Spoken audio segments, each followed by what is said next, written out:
Bonjour à tous, bienvenue à ce webinaire NoviPro en partenariat avec Red Hat.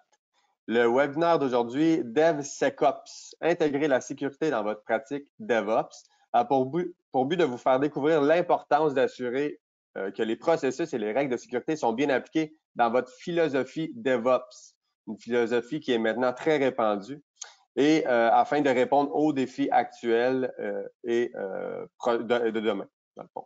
Avant de commencer, j'aimerais vous partager quelques indications pour vous permettre de bien profiter de ce webinaire. Donc, évidemment, nous allons avoir une présentation d'environ 45 minutes, mais si vous avez des questions, n'hésitez pas à cliquer sur l'onglet questions et réponses en bas à droite de votre écran. Il y a une période de questions qui est prévue à cet effet en fin de webinaire. Également, à la fin du webinaire, vous allez recevoir un courriel avec l'enregistrement du webinaire, la présentation. Nous ferons également parvenir un court sondage de satisfaction pour récolter votre avis sur ce webinaire. Merci d'avance pour votre participation. Donc, aujourd'hui, nous avons le plaisir de vous présenter nos deux conférenciers. Donc, Dominique Derrier, qui est CISO chez NoviPro. Dominique cumule plus de 20 ans d'expertise dans le domaine des TI auprès de clients prestigieux à travers le monde. Donc, Dominique apporte à ses interlocuteurs un regard sur la protection de leurs actifs informationnels. Donc, bonjour Dominique. Bonjour. Nous avons également avec nous Pascal Fencam, qui est architecte de solutions senior chez Red Hat. Donc, au cours des 14 dernières années, Pascal a travaillé au développement de certains systèmes logiciels très intéressants, en plus de participer à la direction et à l'orientation stratégique d'équipes très dynamiques. Il a d'ailleurs obtenu un doctorat en génie logiciel et systèmes distribués. Donc, bonjour Pascal. Bonjour. Donc, maintenant, messieurs, je vous cède la parole et je souhaite un excellent webinaire à tous. Eh bien, bonjour à tous. Pour l'agenda de cette trois quarts d'heure, une heure que nous allons passer ensemble, l'objectif c'est de faire un peu un rapport, un état du contexte actuel sur la situation des TI et notamment l'obligation de sécurisation.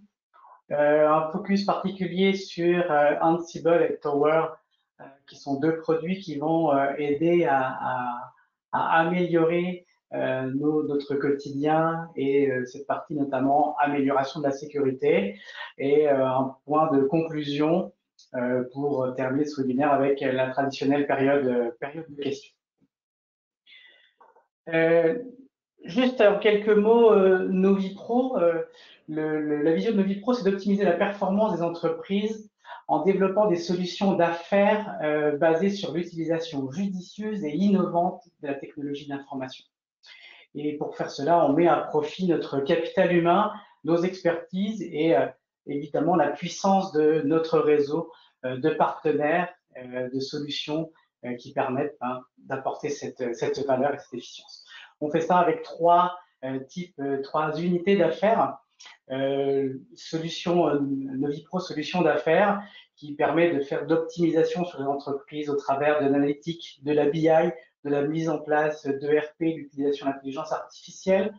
NoviPro Solutions techniques qui est basée sur de l'infrastructure, la gestion de l'infrastructure, de serveurs, de on-prem et dans le cloud, avec plus de 250 types de certifications existantes, et puis une gestion de l'opérationnel avec notamment eSpace qui fait du managed services, du service géré, à la fois sur son cloud privé et à la fois sur des clouds publics.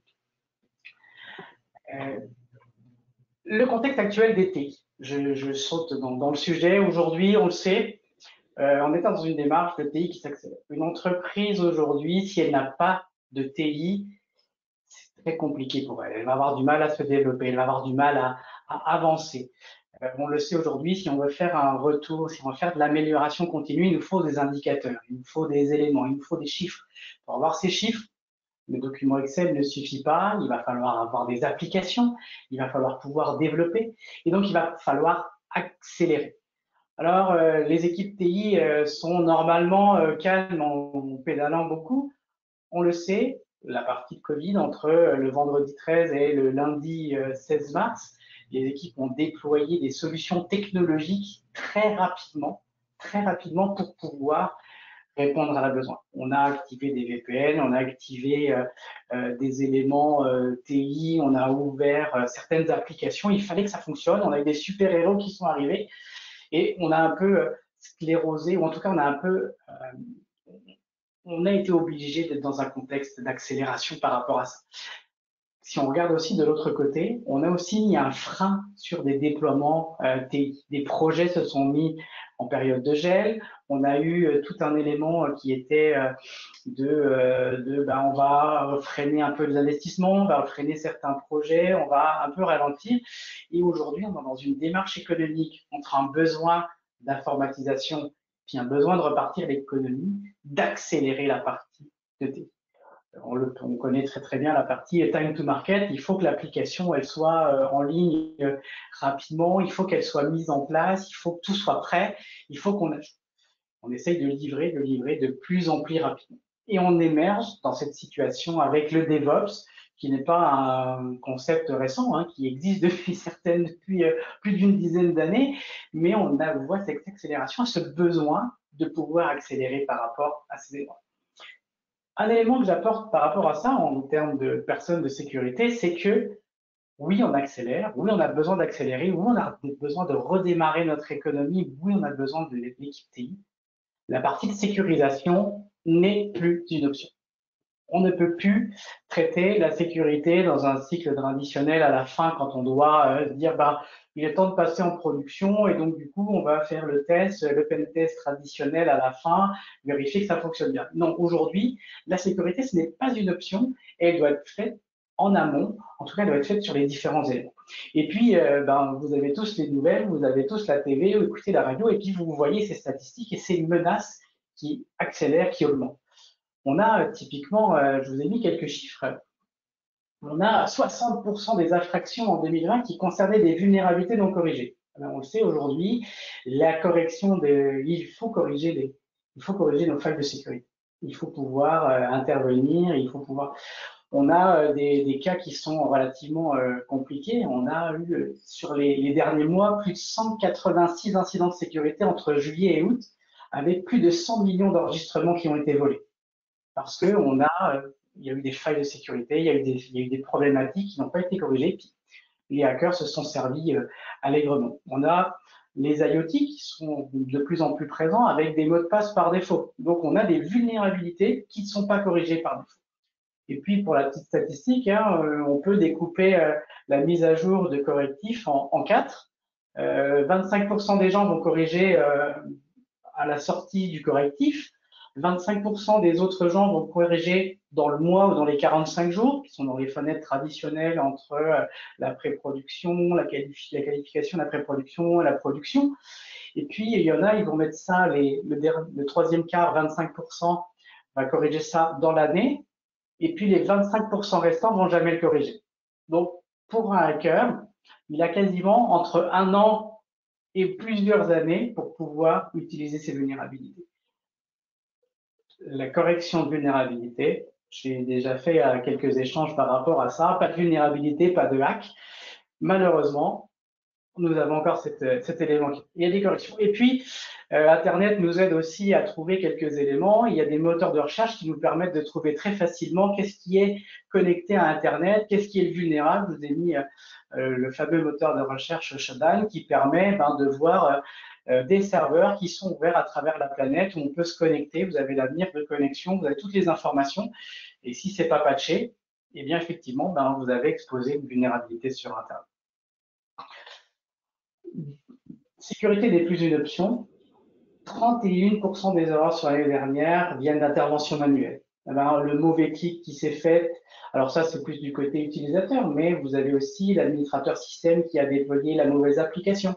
L'application qui a été développée encore avec des droits qui ont été mis temporairement, et puis on a des mots de passe d'admin qui restent temporairement puis qui est oublié d'être changé. Donc on a encore énormément d'interventions manuelles, et on le sait, dès qu'on a une intervention manuelle, on a un risque d'erreur.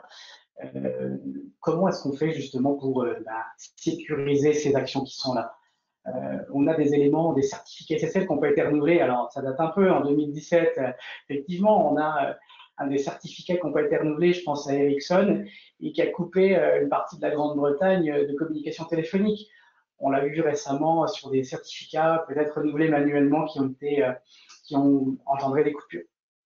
Donc, c'est un point de se dire, OK, qu'est-ce qu'on va faire avec ces éléments manuels pour nous protéger?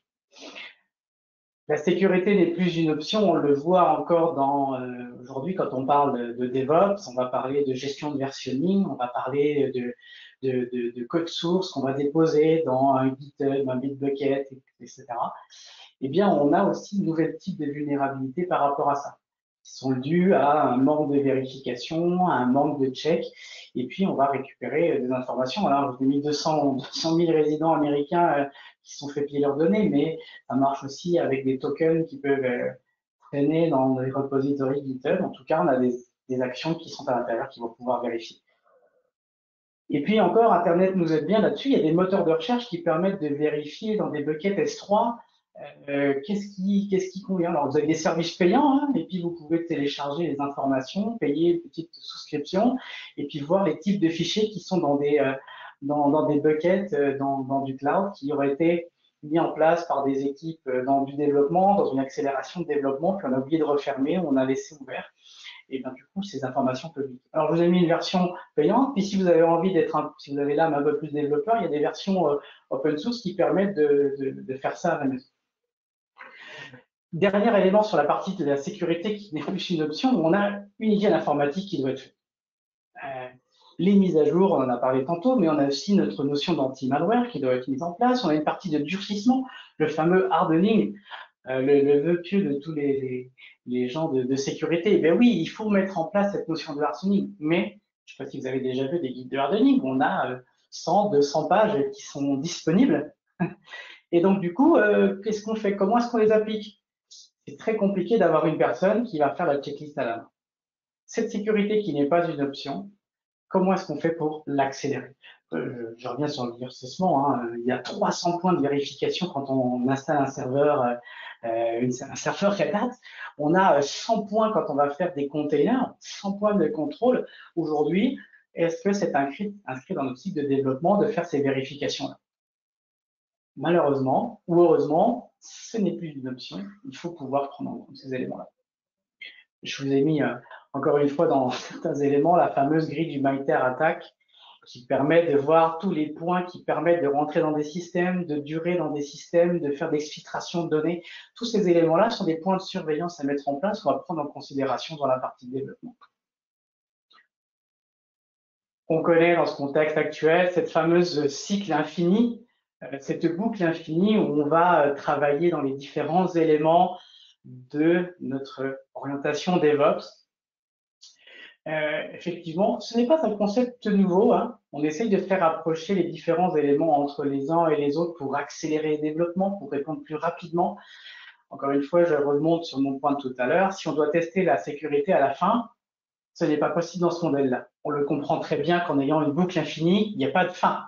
Et donc, on ne peut pas dire on va mettre la sécurité à la fin. Il va falloir la mettre dans les différents éléments. Dans cette partie de DevOps, hein, on a une échelle sur plusieurs niveaux de la fondation avec des procédures et de la surveillance et des tests. Alors, il n'y a pas de chiffre devant parce que ça, c'est quelque chose qui doit déjà être fait. C'est quelque chose qui doit déjà être mis en place dans vos structures, dans vos organisations. Minimum de procédures, les surveillances, les tests qui doivent être faits. Et puis après, on a différents éléments dans votre journée, dans votre voyage vers le DevOps pour aller vers la phase ultime qui est vraiment de l'automatisation, de la capacité de livrer vos applications on demand, de pouvoir réduire et d'avoir le fameux time to market dans des délais vraiment très acceptables pour les unités d'affaires. Et ce qu'on observe, c'est que dans les derniers éléments, c'est là où on commence à vraiment parler de la sécurité appliquée et de la sécurité opérée. C'est-à-dire que les règles de sécurité vont commencer à s'impliquer dans votre cycle de DevOps et à la fin, vous avez vraiment une sécurité opérée avec toute une automatisation qui va dans l'importance de la sécurité, ce n'est pas une option. Vous l'avez bien sur différents niveaux. Vous avez la sécurité par le design, ok. Alors, effectivement, il ne faut pas faire l'erreur d'une mauvaise implémentation du design. Vous l'avez sécurité par le développement, dans vos développements, dans votre construction du code. Et puis, vous l'avez dans cette partie d'opération, dans l'exploitation. Effectivement, il faut s'assurer qu'on ait bien cette sécurité sur les différents éléments de la chaîne. Au-delà de la boutade et de l'image, on a vraiment cet élément qui est là, où on applique la sécurité tout autour de la chaîne de développement, que ce soit dans la test, dans le plan, dans la revue de code, dans l'analyse du code, dans comment est-ce qu'on va gérer notre chaîne de compilation, notre chaîne d'assemblage entre les différents éléments, s'assurer qu'il n'y a pas d'erreur. Je rappelle qu'une des failles chez British Airways qui a permis de détourner les cartes de crédit, c'est parce qu'on a assemblé beaucoup de code et puis il y avait quelques lignes de code au milieu qui contenaient du vol de cartes de crédit. Donc, on a la sécurité dans cet élément-là. On a la sécurité quand on va faire dans des tests. On va les mettre sur le mode d'application. On va avoir tout ce qui va être toute notre gestion de pare-feu. On va avoir toute notre gestion de monitoring, toute la gestion dans les opérations. Donc, on va avoir toutes ces briques de sécurité qui existent, que vous avez déjà entendu parler, en tout cas, ou que vous connaissez pour pouvoir embrasser cette notion de développement et de DevOps. Une partie de sécurisation, une partie de défense pour pouvoir garantir ça. Et pas encore une fois à la fin, c'est vraiment dans tous les cycles, en tout cas dans toutes les phases du cycle de développement. Vous retrouverez ce framework qui est disponible dans la partie du NIST, dans les bonnes recommandations du NIST pour avoir les différentes briques de sécurisation à chaque étape qui peuvent agir aussi comme des barrières avant de passer à l'étape suivante pour s'assurer qu'on est bien dans des règles, en tout cas définies par l'entreprise ou dans des règles de sécurisation. On accélère.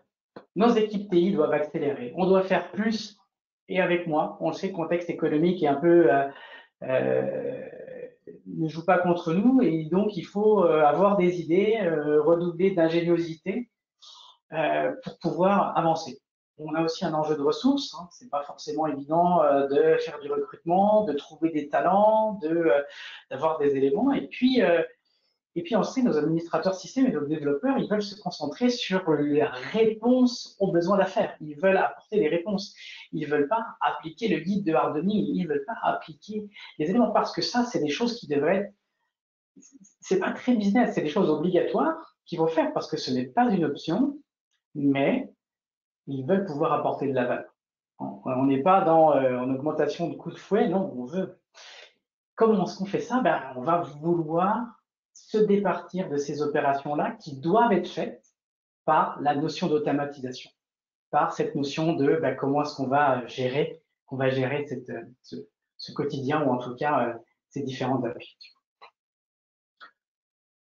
L'automatisation, c'est l'allié, j'allais dire l'allié de taille par rapport à ça.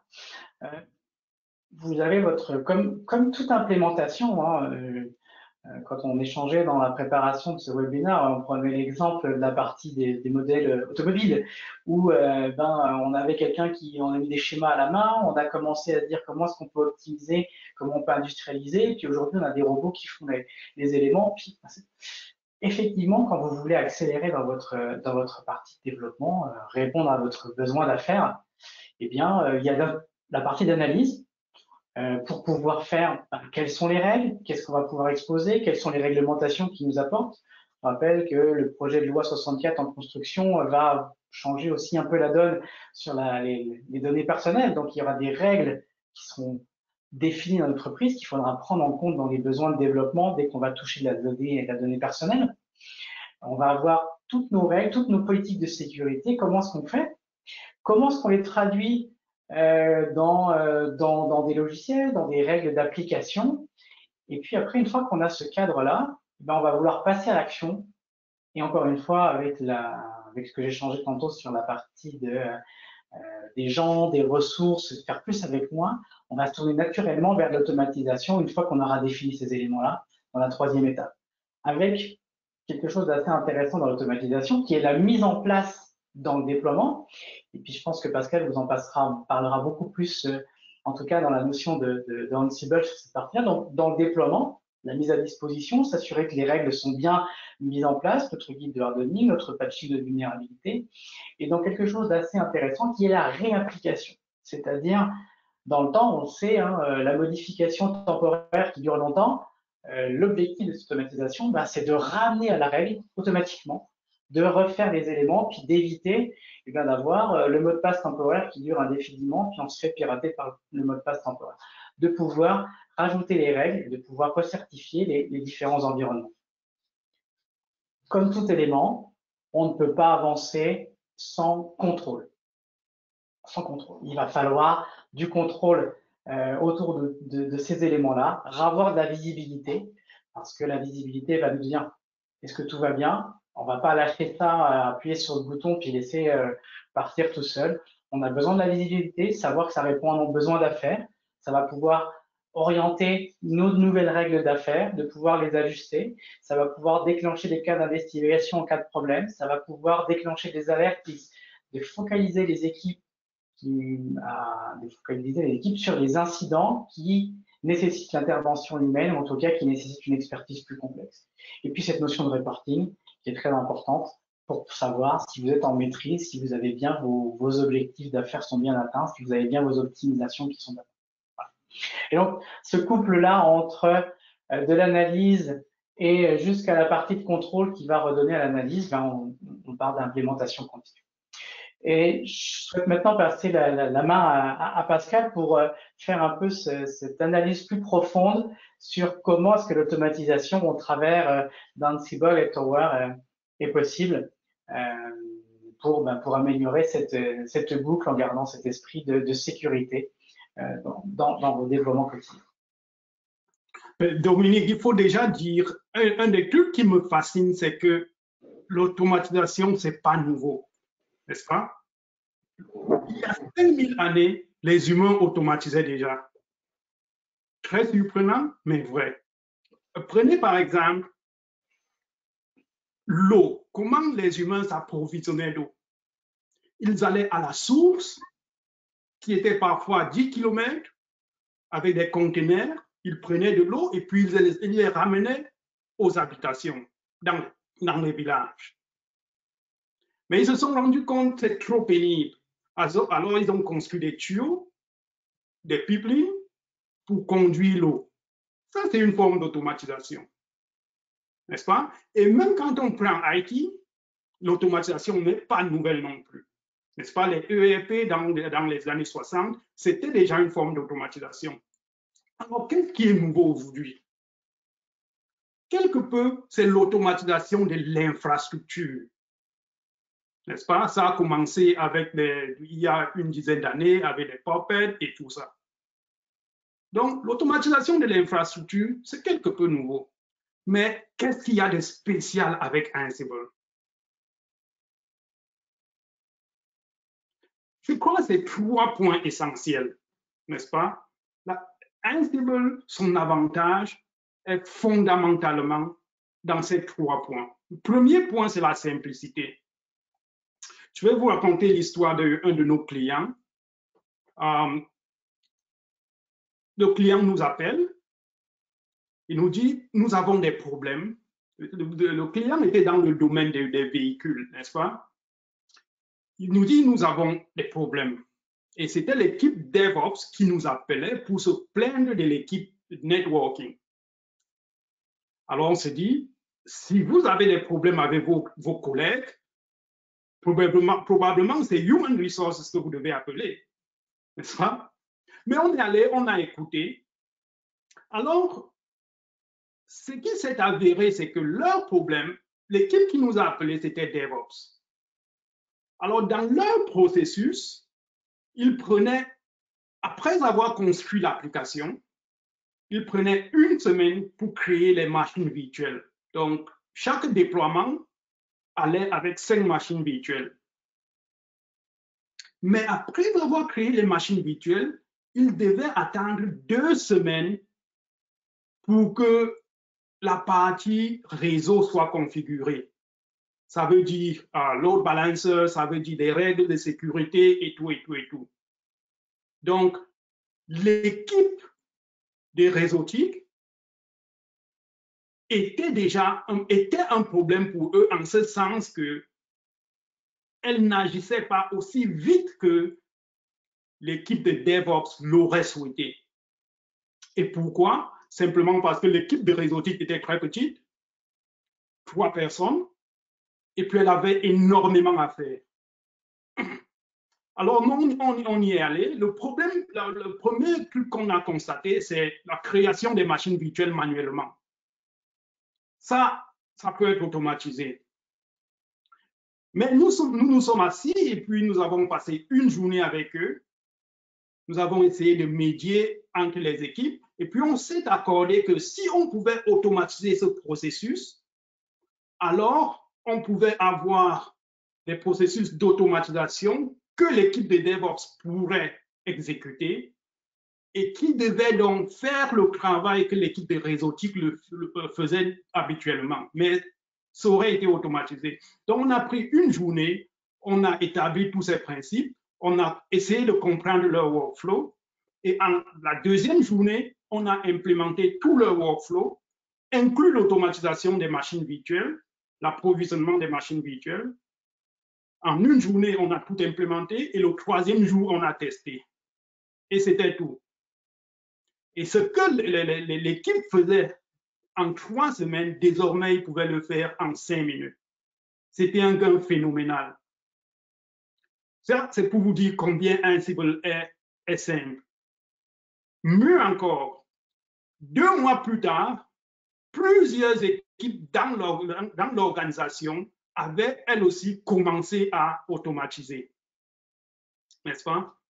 Donc, ça montre vraiment l'un des avantages fondamentaux de Ansible, c'est sa simplicité. Et puis, le deuxième avantage, c'est la première génération des outils d'automatisation avait cette nécessité qu'on ait des agents sur les machines à manager. Ça veut dire si vous voulez configurer 5000 machines, vous devez aller sur ces 5000 machines, installer des agents. N'est-ce pas? Très vite, on s'est rendu compte qu'il y a plein de scénarios où ce n'est pas faisable. Parce que si vous avez 5000 machines et puis il y a un upgrade de cet agent, alors subitement, vous avez besoin d'un processus pour manager déjà cet outil qui était supposé vous permettre de manager votre infrastructure. Ça devient extrêmement complexe. N'est-ce pas? Et ce que Ansible fait, Ansible n'a pas d'agent. Tout ce qu'il fait, il utilise les protocoles existants, que ce soit avec Windows, que ce soit avec Linux, que ce soit avec les devices de networking, de réseautique. Ansible utilise les protocoles existants, il va dans le système, il configure et puis il ressort. Et ça rend Ansible extrêmement puissant parce qu'on peut l'appliquer dans les appareils qui étaient déjà existants, qui ont été fabriqués il y a de cela 20 ans, comme dans les appareils qui arrivent à l'avenir. Aujourd'hui, beaucoup de manufacturiers, quand ils produisent leurs appareils, ils les produisent déjà avec des playbooks Ansible, de manière que les gens puissent les utiliser très facilement. Donc, c'est ces 3 choses qui rendent Ansible très intéressant. La simplicité, le manque d'agents et puis cette puissance-là.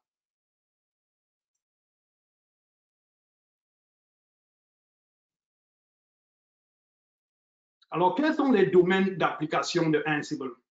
Nous allons revenir sur la sécurité, mais en général, les domaines d'application de Ansible sont extrêmement variés. Que ce soit du développement avec le CI/CD, les développeurs aujourd'hui, ils approvisionnent leurs environnements avec Ansible, que ce soit les containers, que ce soit les plateformes de développement, que ce soit Jenkins, ils le font avec Ansible. Que ce soit déployer les applications en QA ou bien configurer en production, Ansible est également applicable. Et puis l'orchestration, le cas de l'orchestration ici, imaginez vous devez upgrade une application en production.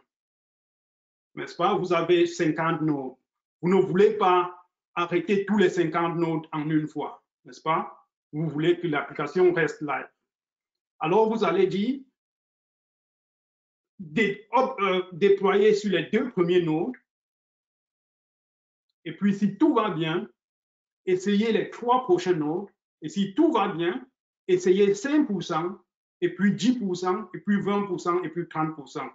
Donc, Ansible vous permet de faire ce genre d'orchestration-là. Et puis, vous pouvez dire également configurer le load balancer d'abord et après la base de données. Toute cette complexité, Ansible vous permet de le faire de manière très simple.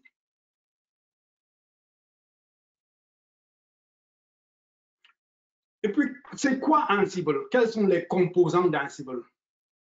Quand vous prenez le Red Hat Ansible Automation Platform, vous avez 3 composants essentiels, n'est-ce pas? Et j'aime comparer ça un peu à la mécanique auto. Au bas de l'échelle, vous avez un garagiste, un réparateur de voitures, qui est seul. Il gère tout le business seul, n'est-ce pas? Ça veut dire, quand vous arrivez le matin, il vous donne un journal, il vous donne de l'eau à boire, il vous salue, il vous change les roues, il repart le moteur, il gère le compte bancaire, il gère les pièces de rechange, il fait tout seul, n'est-ce pas? C'est la même chose au niveau de Ansible Engine. Donc, Ansible Engine, c'est pour les petites équipes, n'est-ce pas? Où on se connaît, on sait où sont les mots de passe pour accéder aux machines, on sait exactement ce que chacun a fait, on sait quels sont les outils qu'on va toucher avec notre automatisation. Ça, c'est Ansible Engine, ça, c'est le bas de l'échelle. Mais maintenant, si on revient au garagiste, lorsque son business grandit, 20 personnes, 30 personnes, quels sont les problèmes qui se posent? On doit déterminer les rôles et responsabilités. Parce que celui qui est formé pour réparer les moteurs BMW ou Mercedes n'est pas celui qui va distribuer les journaux le matin aux arrivants, n'est-ce pas? Donc, il y a ses rôles et responsabilités. Du coup, également, il faut quelqu'un pour gérer le compte bancaire, n'est-ce pas? Parce que ce n'est pas 20 personnes qui vont gérer le compte bancaire. Finalement, on ne saura plus qui a transféré les fonds et qui ne l'a pas fait. Il faut des gens bien spécifiques. Il faut des gens pour avoir des clés. Il faut des gens pour faire le journal pour savoir ce qu'on a fait. Il faut des gens pour faire le customer support. Donc, rôle et responsabilité, les mots de passe, les accès et tout ça, c'est la même chose au niveau de Ansible Tower. Lorsque l'équipe grandit, c'est les mêmes problèmes qui se posent. Rôle et responsabilité. Qui va créer les playbooks? Qui va créer les playbooks en production? Qui va créer les playbooks de sécurité? Qui va gérer les accès aux différentes machines? Qui va gérer le journal? Donc, Ansible Tower vous permet de répondre à toutes ces questions-là. En fait, Ansible Tower rend Ansible Enterprise Ready. N'est-ce pas? Maintenant, si on revient encore à notre garagiste, le business fleurit et maintenant, il faut créer des franchises à travers le pays. Alors, maintenant, il est le big boss et puis il veut voir comment les franchises se comportent, comment les franchises se portent. Il y en a qui fonctionnent bien, il y en a qui fonctionnent moins bien. Alors, qu'est-ce qu'il va faire? Il va essayer, il veut obtenir un dashboard qui lui permet de savoir très facilement quelle franchise marche bien et quelle franchise ne marche pas. Et les franchises qui fonctionnent bien, qu'est-ce qu'elles font de spécial? N'est-ce pas? Et ce qu'elles font de spécial, il peut le prendre et puis le transporter aux autres franchises. C'est ce que Ansible SaaS vous permet de faire. Quand vous avez plusieurs équipes qui automatisent dans l'entreprise, Ansible SaaS vous permet d'avoir une vue globale de l'automatisation dans votre entreprise, de manière que vous pouvez prendre l'automatisation et la transporter et les bienfaits d'un groupe à l'autre. Donc, c'est ça les trois couches de Ansible Automation. Et lorsque vous êtes dans Ansible Automation, la première chose que vous voyez, c'est ce dashboard qui vous donne un aperçu de l'automatisation dans votre entreprise. Et ici, il y a le premier cas de sécurité dont je vais vous parler ici, c'est la conformité. Et on avait un autre client. Celui-là, c'était une agence gouvernementale dans un pays dont je n'ai pas le droit de mentionner le nom. Alors, ils ont appris la notion de cloud. Alors, ils se sont rués dessus. Voilà. Ils ont demandé l'autorisation, bien entendu. L'autorisation a pris du temps, 1 an et quelques mois, pour qu'ils soient autorisés à utiliser le cloud. Alors, vous pouvez imaginer, quand ils ont eu l'autorisation, ils se sont rués dessus. Ils ont commencé à créer des machines virtuelles dans tous les sens. Créer, shutdown, créer, fermer, ainsi de suite, ainsi de suite. Qu'est-ce qui s'est passé? Ils ont été audités. Après un mois d'utilisation, l'audit est arrivé. C'était une catastrophe. Donc, lorsqu'ils nous ont appelés, c'était vraiment en panique. Alors, qu'est-ce qu'on a fait? On a installé Ansible Tower et désormais, tout ce qu'ils devaient faire, la création de machines virtuelles se faisait par Ansible Tower. La configuration des machines virtuelles se faisait par Ansible Tower. Lors de l'audit, quelles sont les questions que l'auditeur ou l'auditrice posait? Quelles sont les machines que vous avez créées? Quelles sont les API? Quelles sont les configurations qui étaient sur ces machines? Quelles sont les règles de firewall? Comment vous savez qu'elles n'ont pas été hackées? Toutes ces questions-là. Et lorsqu'on leur a donc installé Ansible Tower, toutes les activités qu'ils faisaient, que la compagnie, que l'agence faisait, allaient désormais dans le SIM, n'est-ce pas? Tout était désormais, les logs étaient désormais collectés, toutes les informations étaient traquées, étaient envoyées dans leur Security Information and Event Management System. Toutes les opérations, qui a créé une virtuelle machine, quelle était la configuration de la machine virtuelle, quelles étaient les règles de réseautique, tout ça était stocké. De manière que même quand ils redémarraient les machines ou bien les fermaient, ils avaient toujours l'information. Après 1 mois, quand l'auditrice est revenue, ils n'avaient qu'à créer le rapport. En 5 minutes, le rapport était terminé. L'auditeur a pris 1 heure de temps, a apprécié la merveille et puis est rentré. N'est-ce pas? Ça vous montre un aspect de qu'est-ce que Ansible Tower vous permet de faire. Et la clé ici, c'est l'intégration avec les systèmes existants. N'est-ce pas? Ansible Tower va vous permettre d'intégrer avec des systèmes comme ServiceNow, Splunk, QRadar, Elasticsearch, plein de systèmes existants. Ansible Tower vous permet d'intégrer, parce que sans cette intégration-là, vraiment, il n'y a pas de sécurité, n'est-ce pas? Il n'y a pas de fonction utile.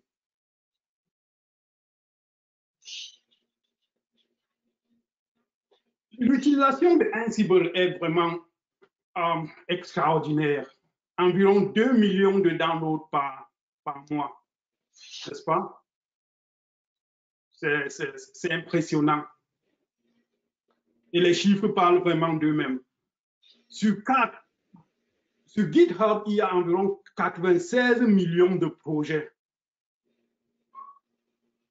96 millions de projets. Et vous pouvez imaginer que ces projets compétissent pour les ressources, pour l'attention des êtres humains qui doivent contribuer, des développeurs en fait. Et Ansible est le projet numéro 7 avec le plus de ressources. C'est pour vous dire en plus quelle est l'importance de Ansible aujourd'hui dans le monde de l'IT. Et Red Hat a une expérience phénoménale dans ce sens. Nous manageons au moins 4 millions de machines qui sont managées par Red Hat Ansible Tower. Ça, c'est un autre cas de sécurité avec Ansible. Nous avons parlé tantôt du SIEM, n'est-ce pas? Du SIEM qu'on a installé pour permettre à l'agence de collecter les données et d'en créer des rapports. Mais les SIEM, ils sont parfois sérieusement dispendieux, n'est-ce pas? Sérieusement chers. Ce qui cause les entreprises de faire attention à la quantité d'informations qu'ils vont envoyer dans le SIEM, n'est-ce pas? La quantité d'informations détermine la facture en fin du mois ou en fin d'année. Ça détermine la quantité de ressources que l'outil utilisera en termes de RAM et de disques.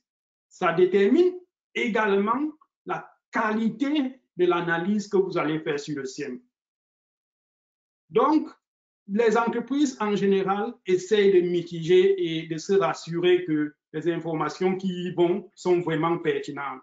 Dans certaines entreprises, on dit on ne va pas envoyer d'informations du tout. C'est quand il y aura un événement qu'on va activer les sources pour qu'elles envoient des informations.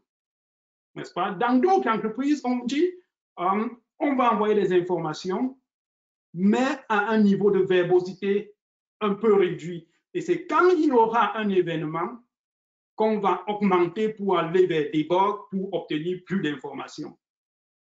Alors, vous voyez que dans la plupart des cas, donc, lorsqu'il y a un événement par rapport à une règle de sécurité de firewall a été violée, il y a plusieurs actions qu'il faut entreprendre. Si on prend le pire des cas où il n'y a pas de configuration permanente pour envoyer les données, vous voyez que lorsqu'il y a problème, on doit configurer les systèmes sources, le firewall, le IDS, le PAM, on doit les configurer pour qu'ils envoient les données dans le SIEM. Et lorsqu'on a fini de faire l'analyse dans le SIEM, on doit reconfigurer pour que ces systèmes-là cessent d'envoyer les informations ou envoient moins. Et ce qui rend les choses plus pénibles ici, c'est que parfois et souvent, ces outils sont gérés par des équipes différentes, n'est-ce pas? Le PAM n'est pas nécessairement géré par l'équipe qui gère le firewall. Alors, lorsqu'il y a un événement et que vous devez attendre que l'équipe de PAM soit disponible pour mettre les règles de configuration en place pour que vous puissiez faire l'analyse, alors il y a problème. Alors, ce que Ansible vous permet de faire, c'est de créer les règles de configuration que vous pouvez invoquer au moment opportun. Donc, lorsqu'il y a un événement, le firewall a été violé, vous partez simplement et puis vous cliquez sur un bouton et puis tous les systèmes sont configurés par Ansible Tower pour envoyer les informations dans le SIEM. C'est un seul clic. De la même manière, dès que vous avez fini l'analyse, vous faites un autre clic et puis la quantité d'informations dont vous avez besoin en temps normal continue à se diriger vers le SIEM. Donc, c'est un peu ça, un autre scénario. Ici, ça permet d'accélérer la réponse en cas d'incident de sécurité. Et le retour sur investissement pour Ansible, je veux attirer votre attention sur le premier chiffre particulièrement parce qu'il est relatif spécifiquement à la sécurité. La réduction du temps de récupération après un incident de sécurité est de 94%. Donc, si vous preniez 2 jours pour analyser un événement de sécurité, avec Ansible Tower, vous réduisez ce temps de 94%. Alors, Dominique, 94% de 48 heures, qu'est-ce que ça fait? Je laisse calculer. Merci, Pascal. On le sait, la sécurité, c'est quelque chose qui évolue et qui doit s'adapter. On fait une photo aujourd'hui et puis il y a du décalage, il y a du contexte, la menace évolue, le contexte évolue, les besoins évoluent. On est aussi dans ce cycle d'accélération où on est obligé d'avoir l'amélioration continue. Ce schéma de la sécurité embrasse le DevOps, embrasse cette notion-là. Je le sais, parmi les personnes qui assistent à ce webinaire, il y a des gens qui ont déjà Ansible, il y a des gens qui ont déjà cette volonté de développer, d'accélérer, en tout cas déjà dans cette marche.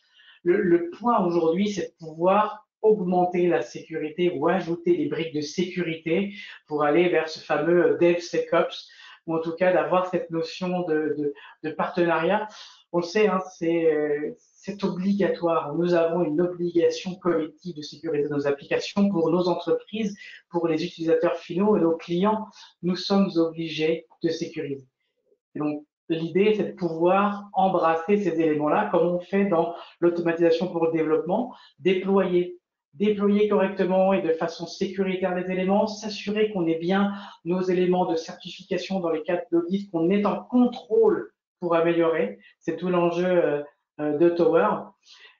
Et encore un cas supplémentaire sur l'automatisation de la réponse. Aujourd'hui, hein, vous le savez, le délai moyen, on est à 280 jours entre l'incident et la fermeture de l'incident. Alors des fois, ça se résout en 1 heure, 2 heures. Des fois, c'est 2 journées. Et des fois, c'est plusieurs semaines, voire plusieurs mois pour clôturer un incident. L'enjeu de l'automatisation permet d'accélérer, de mieux gérer et d'obtenir cette visibilité pour s'améliorer. Il faut faire plus vite, il faut faire plus fort, il faut faire moins cher. Oui, parce qu'économiquement, on n'a plus les budgets TI se réduisent aussi. La sécurité n'est pas une option. L'automatisation est une clé pour s'assurer qu'on avance sereinement et qu'on puisse continuer à avancer sereinement avec nos différentes entreprises dans cette démarche, dans ce nouveau challenge, en tout cas dans ce challenge de TI, de technologie de l'industrie, de technologie de l'information qui, pour moi, est passionnant. Je laisse la main à Jean-Sébastien. Je pense qu'on arrive au bout de... Oui, donc merci beaucoup, messieurs. Donc, effectivement, on arrive maintenant à la période de questions. Donc, pour ceux et celles qui auraient des questions, n'hésitez pas à écrire dans l'onglet questions et réponses. Ça va nous faire plaisir de bénéficier du 12 minutes qui restent pour y répondre. Et justement, on a une première question de Mathieu ici. À première vue, j'imagine que ça s'adresse à Pascal, mais vous pourrez me corriger, messieurs. Donc, est-ce que Ansible fonctionne dans le cloud? Oui, tout à fait. Ansible fonctionne en prémisse dans votre centre, n'est-ce pas, en entreprise, et ça fonctionne également dans le cloud. Et ce que beaucoup de clients trouvent intéressant ici, c'est que votre licence Ansible que vous utilisez en prémisse, vous pouvez l'utiliser dans le cloud également, n'est-ce pas, que ce soit Azure ou AWS. Ansible fonctionne dans tous ces environnements. Et que ce soit les systèmes d'exploitation Linux ou Windows, Ansible fonctionne à merveille. Génial, merci beaucoup. Je pense qu'il faut souligner, comme le dit Pascal, il y a plus de 4000 projets qui parlent avec Ansible. Aujourd'hui, ça devient un standard.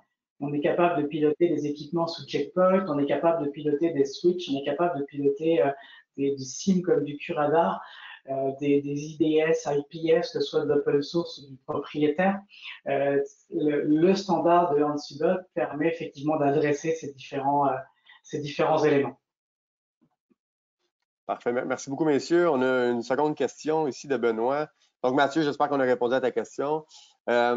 Benoît, donc, combien de temps et quelle stratégie pour implanter cette solution?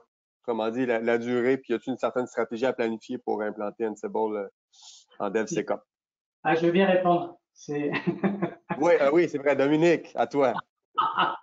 Non, mais moi, ça me permet de répondre là-dessus. En fait, alors, il y a déjà des gens qui ont déployé Ansible. Le point, c'est de se dire aux gens de sécurité et regardez ce qui est fait dans DevOps, les laisser partir, laissez-les continuer et ajouter vos éléments de sécurisation par-dessus. Vous allez pouvoir automatiser. Qu'est-ce qu'il y a de mieux pour un responsable de la sécurité comme moi de savoir que tous les nouveaux déploiements seront conformes? C'est fantastique. Donc, ceux qui sont déjà faits, capitaliser là-dessus. Et après, ceux qui sont dans le départ, on a cette notion de quelles sont nos règles d'affaires, comment est-ce qu'on veut avancer, comment est-ce qu'on veut mettre en place nos règles business. C'est toujours le besoin d'affaires qui va conduire des projets technologiques. On n'est plus dans l'ancienne informatique où on a acheté un serveur et puis qu'est-ce qu'on pourrait bien faire avec? Non, c'est un besoin business, donc on a la notion d'analyse, on va implémenter, avoir des règles. Tout n'est pas forcément automatisable, hein. Il ne faut pas aller à vouloir aller dans ces différences-là, mais d'avoir notre ligne de conduite, qui a des règles d'implémentation, puis on a des expertises. Si vous avez de la difficulté chez Novipro pour vous aider à maîtriser la solution logicielle, avoir ce plan d'intégration, d'implémentation, de déploiement, que ce soit en cloud, que ce soit dans vos infrastructures à l'interne, en fonction de vos différents éléments. Encore une fois, on va chercher l'automatisation pour que l'essentiel soit réalisé par l'automatisation. Et puis après, on va parler langage technique avec la partie purement d'Ansible et la notion de Tower qui est très importante pour moi dans la notion de contrôle. C'est-à-dire que c'est pas quelque chose qui va tourner tout seul dans un coin puis qui va s'accélérer. Hein, on n'est pas alors, on pourrait penser au fameux Skynet de Terminator, mais on veut être en contrôle, on veut s'assurer que nos investissements sont bien faits. La notion de Tower permet d'avoir ces éléments. Donc, l'analyse, l'implémentation, et puis s'assurer qu'on a bien eu en bout de ligne ce qu'on avait espéré en termes d'objectifs métiers pour pouvoir s'ajuster. On est dans le cycle d'amélioration continue. J'espère que ça répond à Benoît. J'espère également. Une autre question. On continue les questions. Parfait, il nous reste encore 8 minutes. Donc, peut-on tester dans un mode démo? Peut-être à Pascal, celle-là, dans le fond, est-ce qu'on a un mode démo pour Ansible pour faire des tests, j'imagine, avant d'aller plus loin dans un processus comme celui-ci? Ouais, décidément, Ansible est disponible en trial, en essai. Vous pouvez obtenir une licence d'essai et elle est valide, je crois, pour 60 jours. Et nous avons des partenaires comme Novipro qui peuvent vous aider à installer ces versions d'essai et même en production pour que vous puissiez aller le plus vite possible, quoi. OK. Parfait. Une question ici de Henri. Quels sont les avantages? Là, on parle d'Ansible, j'imagine de Tower aussi, là, puis on fait référence au cloud. Donc, dans le fond, quels sont les avantages par rapport à Azure, Google Cloud et autres services? Je ne sais pas qui pourrait prendre celle-là. Quels sont les avantages de Ansible par rapport à ces plateformes-là? Ansible ne remplace pas vraiment cette plateforme. Ansible vous permet d'utiliser cette plateforme de manière efficiente. N'est-ce pas? J'ai une démonstration, par exemple, qui fait du CI/CD, Continuous Integration, Continuous Development. Et ce qui se passe dans cette démo, c'est un utilisateur, un développeur, il envoie du code sur GitHub. Et GitHub informe Ansible Tower. Et Ansible Tower s'en va dans Azure et puis crée la machine virtuelle et fait tous les patchs et les configurations nécessaires pour mon application. Et ensuite, copie le code de GitHub, le déploie dans la machine virtuelle, exécute toutes les fonctions des tests et quand tout est parfait, informe GitHub. Donc, ici, Ansible sert pratiquement d'orchestration dans le processus de développement. Et il se sert de Azure pour provisionner les machines. Et ça aurait pu être des machines virtuelles sur VMware ou bien sur AWS. Donc, je crois Ansible vous permet une utilisation efficiente de ces plateformes cloud.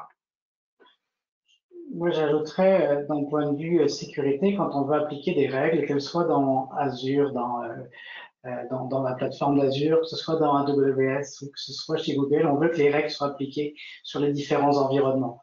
La force de passer par Ansible, c'est que ça permet de normaliser aussi cette partie-là et d'avoir des règles de gestion qui vont s'appliquer sur les différents environnements. Effectivement, chacun a ses spécificités. Quand on s'appelle Azure, on a un VNet. Quand on a AWS, un VPC. Quand on va aller chez Google, c'est sera attaché à des projets. Chacun a sa façon d'implémenter cette partie d'info nuagique. La force d'Ansible, c'est de pouvoir créer une sorte de langage normalisé pour pouvoir assurer en bout de ligne que nos règles sont appliquées, que nos réactions sont faites. Et comme l'expliquait Pascal dans la démonstration, en cas de réponse d'incident, de pouvoir aussi interagir. Donc, Ansible n'est pas, c'est pas un cloud, ça va aider justement à mieux utiliser ou utiliser correctement les clouds.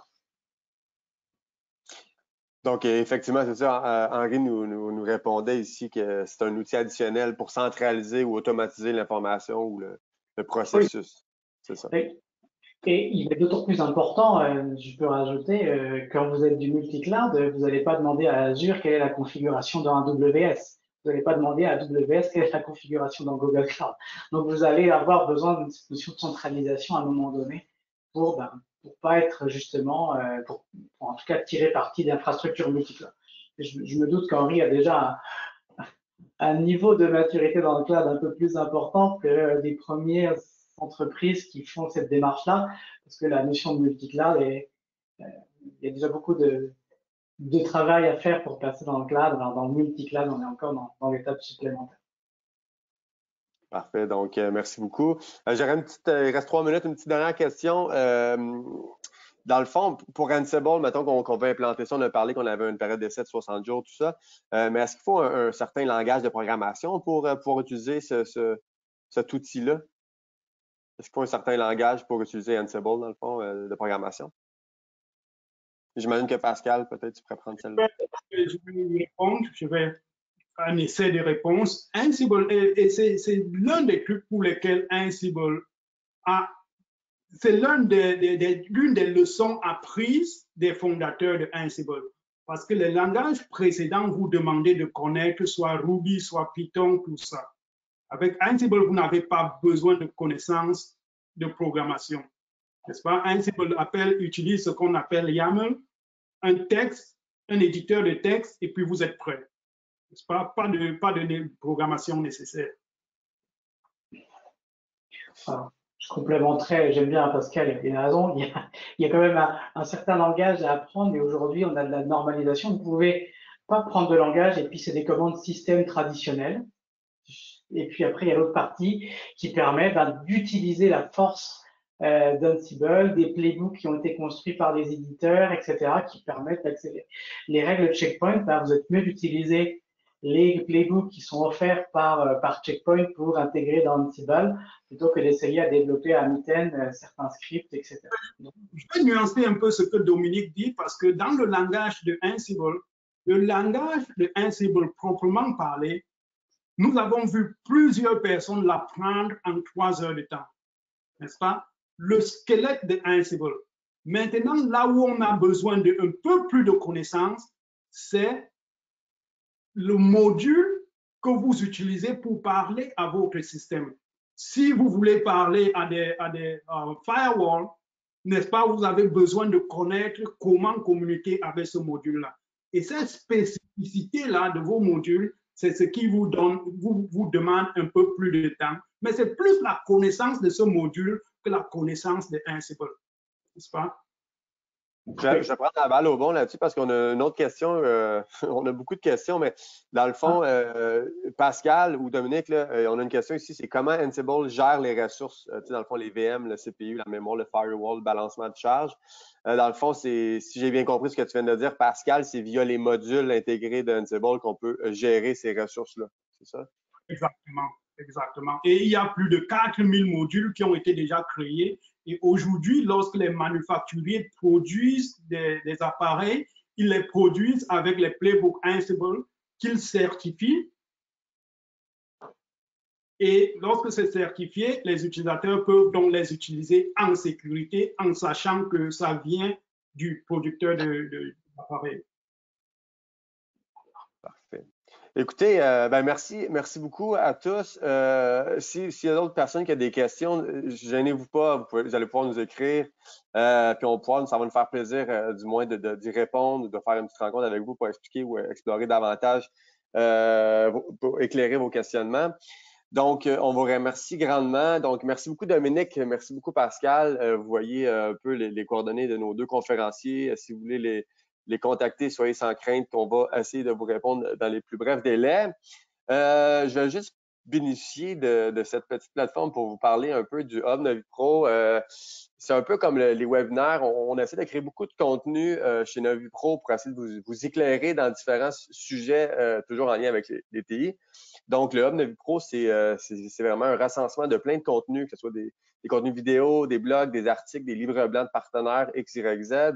C'est une panoplie de contenus, donc je vous invite fortement à aller consulter ce petit site-là, ce beau site-là qu'on met beaucoup d'efforts pour avoir des contenus adaptés à vos besoins.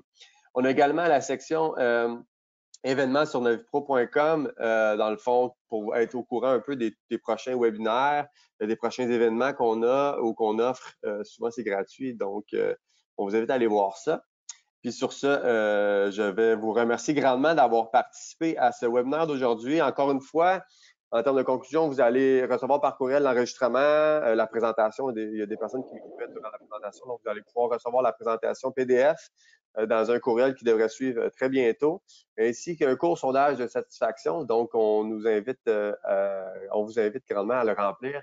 C'est toujours dans un processus d'amélioration continue. Donc, en ayant votre rétroaction, on peut toujours s'améliorer.